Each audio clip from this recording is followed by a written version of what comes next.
I, like many others, really like Breath of the Wild. Controversial statement, I know. But that is why I, like so many other people, have been disappointed at Breath of the Wild's seemingly lackluster placement in the timeline. I mean, saying it took place at the end of all the timelines always seemed like a bit of a cop-out to me. But that's why I'm here to speculate, that maybe there's been put a bit more creativity into Breath of the Wild 2's placement in the timeline.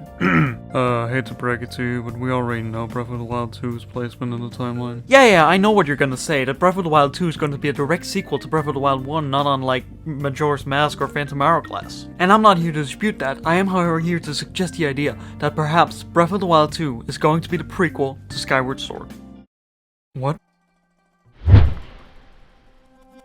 What initially got me thinking about this is the connection that many people have made between Breath of the Wild 2's gameplay trailer and Skyward Sword's Skyloft. I mean, floating islands in the sky always seemed like very specific imagery, and it seems weird to me that Nintendo would just use such a major concept of a former game once again. At the end of Skyward Sword, the game's big villain Demise in its final moments puts a curse on Link and Zelda. He says, and I quote, "My hate never perishes. It is born anew in a cycle with no end. I will rise again. Those like you, those who share the blood of the goddess and the spirit of the hero, they are eternally bound to this curse. An incarnation of my hatred shall follow your kind, dooming them to wander a blood-soaked sea of darkness for all time." That embodiment of hatred would of course become Ganon, the Gerudo King bent on harnessing the power of the Triforce and beating Hyrule into submission. But Ganon, Link, and Zelda aren't the only characters to reincarnate. The Zelda series is known for its reappearing characters like Tinkle, Impa, and Beetle. So is it possible that in his final moments while he was weak, Demise messed up his curse? Dooming not only the main three, but possibly countless other characters to this eternal cycle. If so many characters in this world reincarnate, then why not the world itself? In the opening of Skyward Sword, it tells the tale of the goddess Hylia creating the lands of Skyloft.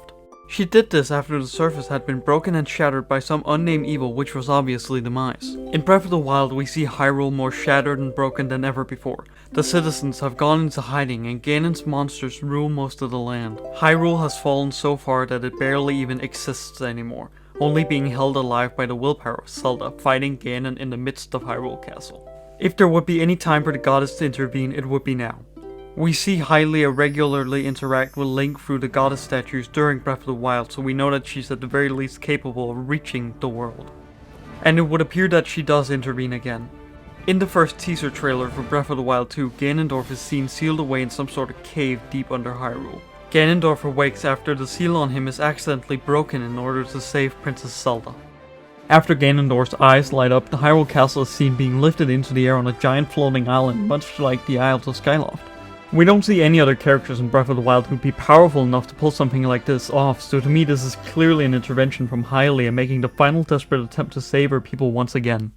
In recent years, Nintendo has shown that they are seemingly a bit tired of the whole Zelda timeline. The loose connection between Breath of the Wild and the rest of the timeline shows this, and doing something like this would be the perfect way to do it, wrapping up the Zelda timeline from start to finish.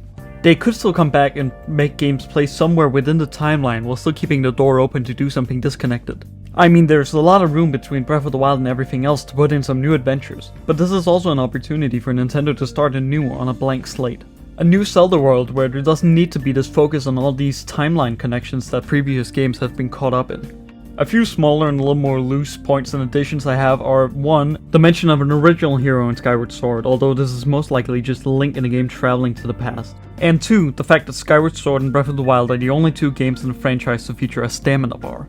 So, that is my theory on the possible future of the Zelda timeline. Do I 100% believe it? Not really. Do I think it's a cool concept anyway? Yeah, certainly. I'm not the biggest Zelda fan, I'll be honest, so I'm sure there are many things I've missed. If you have some additional notes, please let me know. That's either something I missed that supports my case or something I missed that ruins my case entirely. I'm sure there are some holes in this, and I'd love to hear them.